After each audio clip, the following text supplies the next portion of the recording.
I am Lequita Brooks, your social impact speaker and strategist. Welcome to Social Impact Sundays at 6, where we have massive social impact that leads to massive income. And today we have Giovonni. She is an intuitive social worker. She does speaking, she does facilitation, she does life coaching. Welcome, Giovonni. Hi, I'm happy to be here. Thank you. Yes, thank you. So tell me, what inspired you to become a social worker?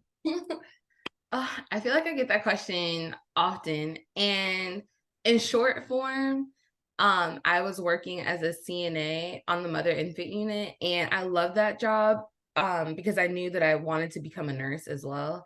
But as I was studying for the TEAS test and not getting I guess the best scores to help with like my entrance into a program, and I could not afford at the time to keep taking that exam over and over again. I was at the computer and I was just like, let me see like what else is maybe more is also in alignment with like who I am. So I just started typing on the computer. I was about 25, I want to say at this time. And I don't know, like social work came up. I was like, social work, like, what's this? So social work came up, then like therapist came up, and I was like, okay, these are things I could see myself doing because I've been told, even like as a young kid, like, you're such a deep thinker or you're wise beyond your years. And I was like, people felt, I guess, safe with me. And I connected with a lot of people from different backgrounds. I had a lot of friends. And so for me, when I saw all of that, I was like, this feels like it could be a good fit for me. So I went for it, and the rest is history. Oh my goodness. And I think that even ties into you just being an intuitive being. Like you're a person where you are heart led, you are spiritual led. It's like you feel that thing within your inner good or whatever that inner thing is. And you're like, you know what? I'm going to lean into it. I'm going to follow up on this. Hey, let me do some research on it because clearly you've always been a social worker and you always had those skills, but I just love how you just you had that intuitiveness and you said, you know what, let me just go with it. And I know you also work with individuals in your life coaching practice, when it comes to intuitiveness. So tell us more about that. Yeah. So I know intuition, it part of it is kind of knowing yourself and like following your gut. But for me, like in spaces of like therapy or coaching, when people are sharing their emotions with me or their feelings or their thoughts, like I think it's really important sometimes to tap into like, okay, we get the emotions, we get the feelings, but let's also focus on like the rational part too. So I am really good with like pulling out all of those pieces and then helping them, like asking them those direct questions. Like one of the therapy practices I really love outside of mindfulness is brief solution focus therapy. And I really love how that's really focused and centered on like the solutions, because I believe it also taps into like the logic of what the person wants or like the purpose and intentions behind what they want. So with the intuition, I follow the feelings and the emotions, but we also have to follow like logical thought. So it's definitely very, very helpful in my practice. So you're like, let's not just be pie in the sky, but let's do the pie in the sky thing, but and let's have some real practical things and some practical tools and strategies. And I know that's what you do now in your practice. And tell us more about your background in social work. What are some of the things you've done since you've been a social worker? Throughout my undergrad experience, I graduated from undergrad in 2019. And so in my undergrad experience, I've worked with individuals experiencing homelessness. I've worked with folks that were on hospice, assisted living facility. So I did that type of work, which is work familiar to me anyway, because as a CNA, I worked in assisted livings and hospitals. So that wasn't new. And then fast forward to grad school, I completed grad school in 2021.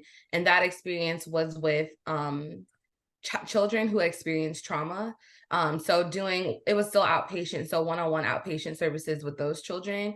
I had a client at like 4, so that was really interesting, and it was during like COVID time too, so that was hard within itself. But fast forward to past graduate school, I worked in the hospital doing telephonic like case management services, while also still working in an outpatient setting for the last 2 years up until my journey here, which is studying for my LCSW exam. But everything has been outpatient and some hospital work too.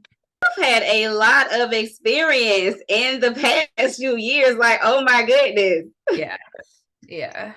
Yeah, and I just love how you've just allowed yourself, and I guess that goes back to the whole intuitiveness, to just be in so many different practice areas, still using the same transferable skills, but just being able to just navigate and pivot. And let's not forget, COVID in itself was just I don't even know how to really describe it. It was probably a everyday something new, something ever evolving, like, hey, this is what you have to do. And what are some of those narratives? Because I know you're a new social worker, and I know that you probably heard a lot of those old outdated narratives, and clearly you're making the best of your degree. So what are some of those narratives you're like, good riddance, goodbye, I am so sick of you, like forever in eternity? Yes.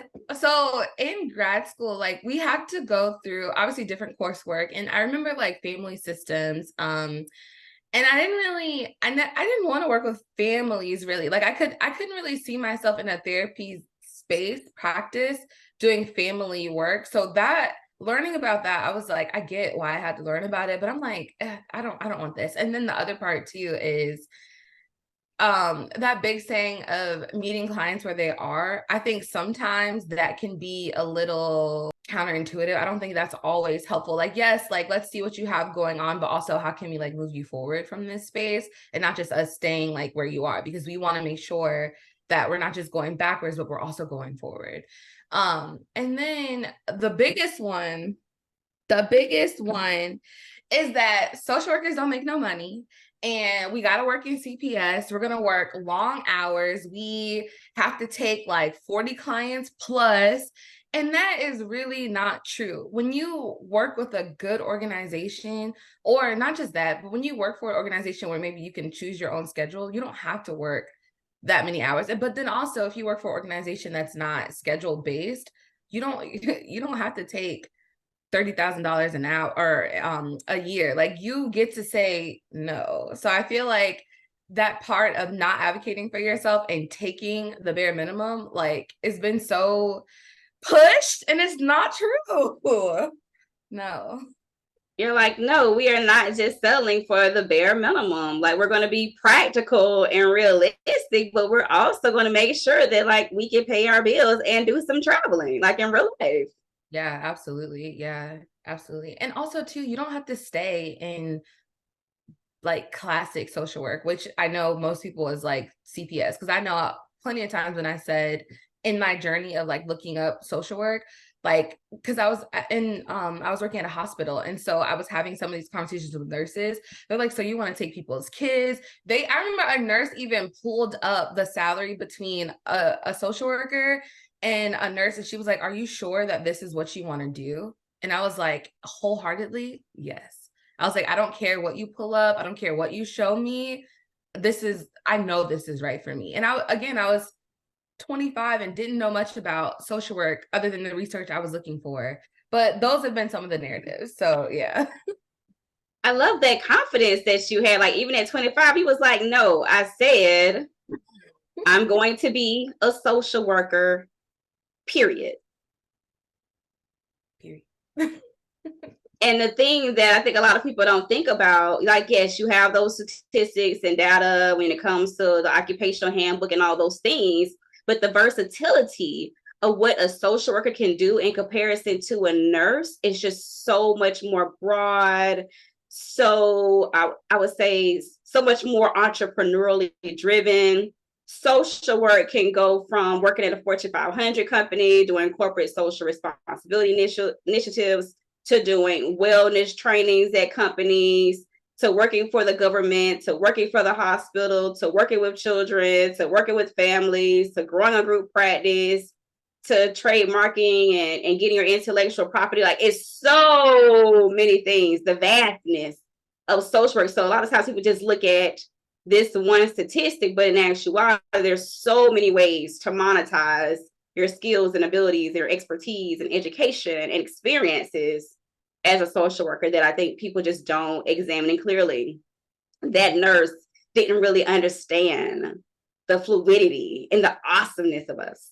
No, she did not. And I appreciate her for like, I guess bringing that to my attention, but it wasn't necessary. Like, and I was young and I knew that time changes and with time things change. So whatever that data was at that time, like there's so much growth beyond me at 25 because I knew that once I got into it, I was going to go full throttle. Again, once I figured out LCSW and all those things, I went from my associates all the way to my master's in social work. So I was going to give it my all. And again, I'm studying right now for my LCSW exam. So like I am literally the vision that I had for myself at that age of being on that computer, figuring out what I wanted my next steps to be. And to your point, yeah, like last year I went to the Millennial Social Work Conference. It was amazing. And just seeing so many different women or men in social work and the things that they get to do, advocacy and speaking with corporations and TEDx talk. It was just so beautiful and empowering. And as they embark on the next conference, like you can be in that space again to learn from those entrepreneurs. So it's beautiful. I can't. Yes, my heart just flutters just thinking about it, listening to it, hearing about it, just all the things. So, what would be some advice that you would share with our audience? Invest in yourself. Invest in yourself. I was following a business coach and I enrolled into her program to learn more about like the coaching aspect and like how I could even do that for myself. And that has been online and the experience has not been terrible. It's very a supportive group. When I went to Atlanta for the conference, I met someone that lived in Atlanta too. So that was a networking experience within itself. But you have to invest in yourself because there are just things that you may not know. And even though research is really important and amazing, if someone has already mastered that, you can learn so much from them. And I'm also in the phase where that mentorship online is still available for me, but I also want in-person community, like networking and mentorship.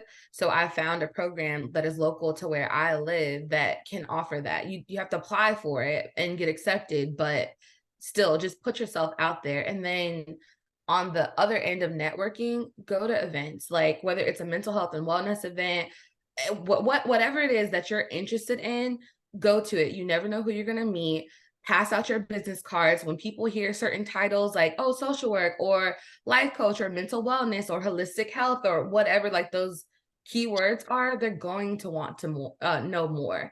And then on the other end of the mental health events, like local in my community, I have a friend that does those community gatherings, and I had my first speaking experience last year. I'm about to do my second one this year. So like planting those seeds for yourself, it can help you with your nervousness. It can help you with your ideas, getting feedback so you can do maybe better or implement more in the future. So like those things would be my advice. Always be willing to learn and be a student. Always. Be a student, learn, and invest in yourself. And how can people connect with you, Giovonni? Yeah. Oh, I also want to add, be patient. Be patient. What you learn at whatever age can carry you through to the next stage, but be patient. You're not going to get everything that you want right in that same day that you set a plan. So be patient. But connecting, yes. So I do have a website. It is called, my business is called She Is Resilience. So my website is sheisresilience.com. And that's where I do coaching, speaking engagements. I have merch. But also I'm on Instagram. So the same name, She Is Resilience. And I am also on TikTok. So that is a little bit different. But if you type in Blossom with Giovonni, you'll find me on TikTok. So, I'm also on LinkedIn. So if you just type in my name, you'll find me. Giovonni, thank you so much for joining me today on the Social Work Movement's docuseries. It's part of Social Impact Sundays at 6. Thank you for having me. I really do appreciate it. Yes, you are very welcome. And I am Lequita Brooks, your social impact speaker and strategist, and the host of Social Impact Sundays at 6. And make sure you get involved with the social work movement. And you can do that by going to thesocialworkmovement.com. Once again, that is thesocialworkmovement.com. Until next time, have an amazing day.